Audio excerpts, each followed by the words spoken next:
Ce gigantesque bombardier à haleine delta était le plus avancé de son époque. L'Avro 198 Vulcan fut l'élément clé de la dissuasion nucléaire aérienne britannique durant la majeure partie de la guerre froide.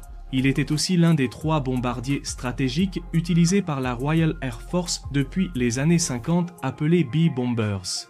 Mais le Vulcan était jugé le plus avancé techniquement, le plus performant et celui à la carrière la plus longue.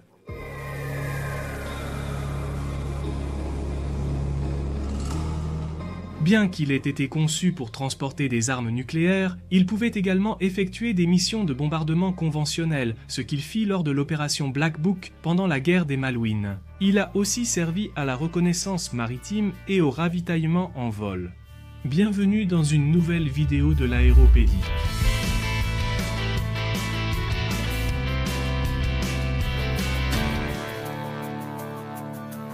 L'origine du Vulcan et des bombardiers B est liée au programme britannique d'armes nucléaires et les politiques de dissuasion nucléaire face à l'Union soviétique entamées fin 1946.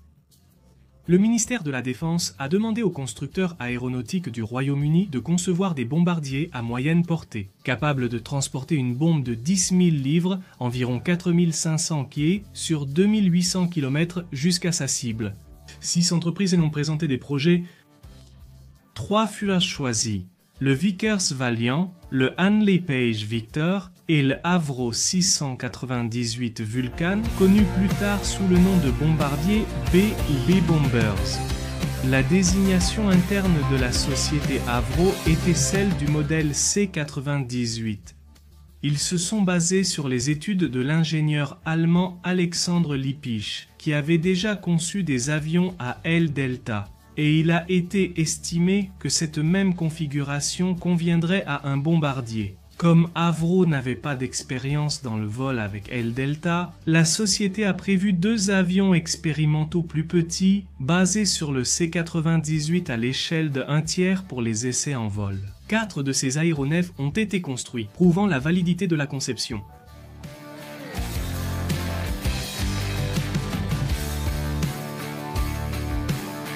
Plus significatif que le modèle 707 furent les essais en soufflerie qui permirent de redessiner l'aile selon une configuration assez avancée pour l'époque.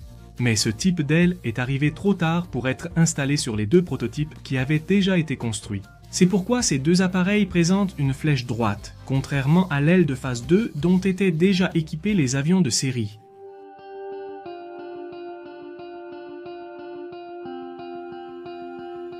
Peint en blanc brillant, le prototype Avro 698 a effectué son premier vol le 30 août 1952 avec 4 moteurs Rolls-Royce RA, 3 avons de 29 kN de poussée, le même moteur que celui utilisé par les Canberra et les Hawker Hunter.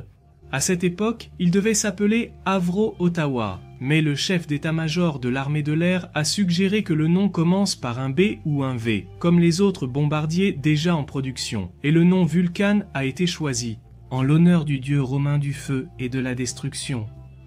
Le deuxième prototype a volé en 1953 et il ressemblait davantage aux avions de série. Il était doté de moteurs Bristol Olympus Cent produisant une poussée de 43,4 kN.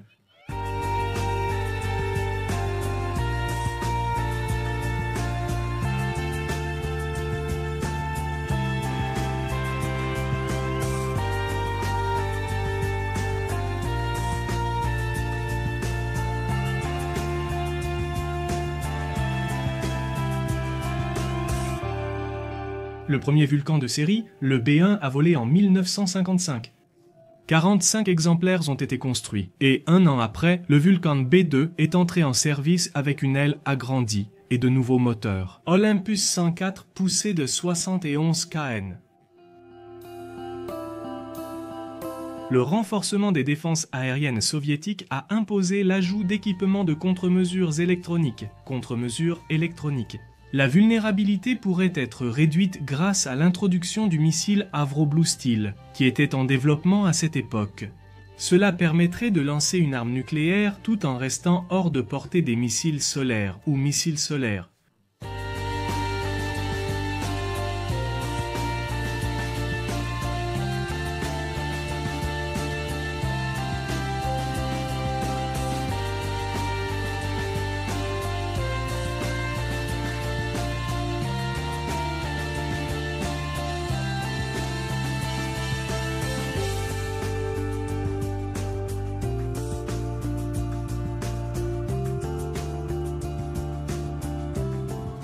Il s'agit d'un bombardier stratégique quadrimoteur conçu par Allen Delta. Il avait un poids maximal au décollage de 77 tonnes et une autonomie de 4171 km avec les réservoirs de carburant internes. Sa vitesse maximale était de 1040 km/h. Il avait une soute interne pouvant transporter une bombe nucléaire ou 21 bombes conventionnelles, 1000 livres environ, 450 kg.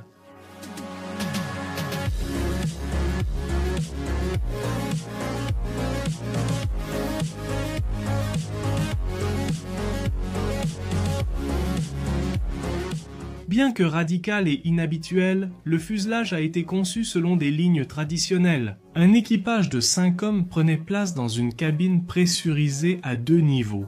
Le pilote et le copilote sur sièges éjectables, Martin Baker, tandis qu'au niveau inférieur prenaient place le navigateur, l'opérateur radar et l'officier d'électronique aérienne. Ils étaient assis dos à la marche et quittèrent l'appareil en cas d'urgence par la porte d'entrée.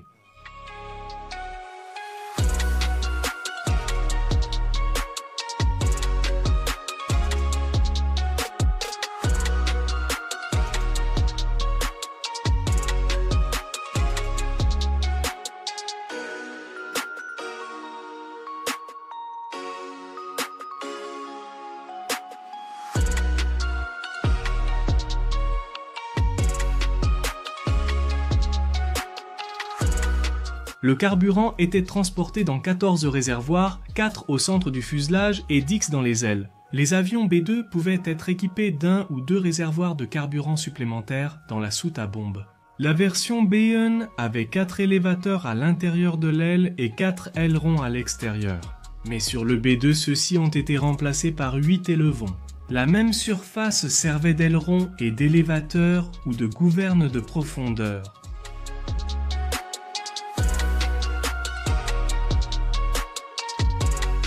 Pour augmenter la portée de la mission et le temps de vol pour les opérations du Vulcan, des capacités de ravitaillement en vol ont été ajoutées. À partir de 1959, à cette époque, plusieurs bombardiers Valiant ont été réaménagés en avions ravitailleurs pour ravitailler les Vulcans.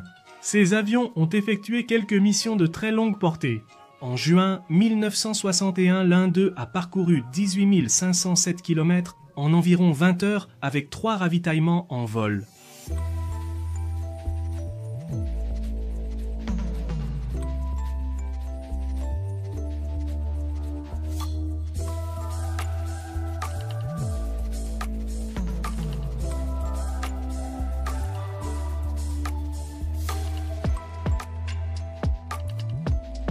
Dans le cadre de la dissuasion nucléaire indépendante britannique. Le Vulcan a d'abord transporté la première arme nucléaire britannique, la bombe gravitationnelle Blue Danube, puis plus tard l'arme nucléaire tactique Red Bear, beaucoup plus puissante. Mais les seules véritables missions de combat du Vulcan ont eu lieu vers la fin de la carrière de cet avion en 1982, pendant la guerre des Malouines, et en tant que bombardier conventionnel, les missions effectuées par le Vulcan étaient reconnues sous le nom de Black Book. Chaque avion devait parcourir 6259 km pour atteindre sa cible. Et les Handley Page Victor ont effectué le ravitaillement en carburant, utilisant près de 5 millions de litres pour l'ensemble des avions impliqués à chaque mission. À ce moment-là, ces missions détenaient le record des raids à la plus longue distance du monde.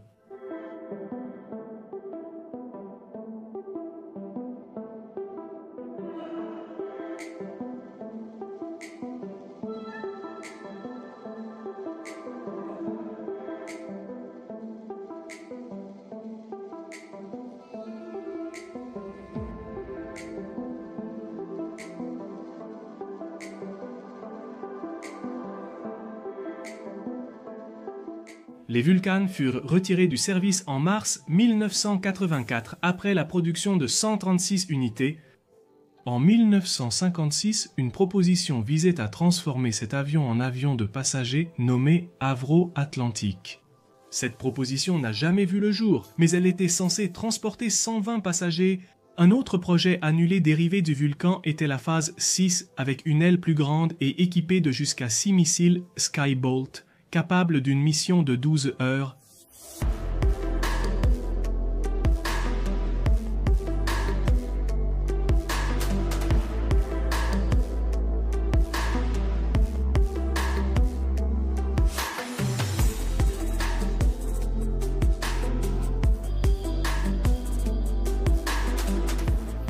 Jusqu'à une nouvelle vidéo, je m'appelle Marcos et voici l'aéropédie du monde de l'aviation.